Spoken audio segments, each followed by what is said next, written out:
কিছুদিন আগে অমর ভাই এলেক্স সবুজকে নিয়ে ভিডিও বানাইছে, তারপরে অপু ভাইকে নিয়ে ভিডিও বানাইছে, তারপরে আরো অনেকে নিয়ে ভিডিও বানাইছে।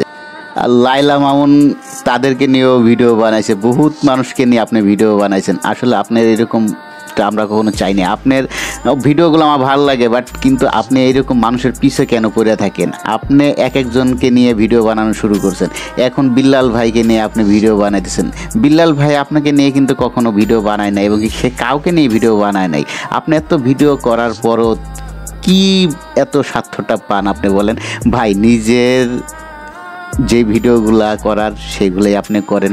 কিছুদিন আগে দেখলাম এক ভাই আপনার কাছে গেছিলো যে ভাই একটা প্রমোট দিয়ে দেন, আপনি কিন্তু তাকে সেই প্রমোটটা দেন নাই। বলতে পারতেন যে ভাই সবার উদ্দেশ্য করে ভাই রে ভাই একটু সাপোর্ট করো, আপনি সেটা করেন নাই। কিন্তু আপনি কিন্তু অনেক অহংকার দেখাইছেন ভাই।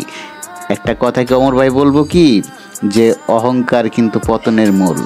আপনার এত ভিউজ এতগুলা কাদেরকে নিয়ে? আমাদেরকে নিয়ে। আমরাই কিন্তু আপনাদের সাপোর্ট করি, আর আমাদের নিয়ে যদি আপনি এরকম রোস্টিং করেন, ভিডিও করেন, তাহলে কেমনে হয় ভাই? ভাই এই বিষয়টা খুব খারাপ লাগলো, বিষয়টা দেখে মনটা খুবই খারাপ হয়ে গেল।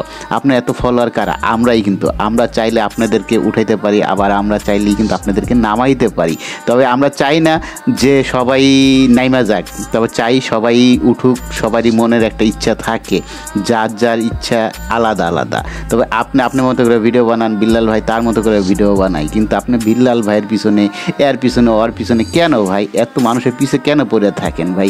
আপনার পিছে তো কেউ এই পর্যন্ত পড়ে নাই। কে আপনি এরকমভাবে ভিডিওটা না বানাইলেও পারতেন। তবে আমি সাজেস্ট করবো এতটুকুই যে ভাই আর করেন না এগুলা।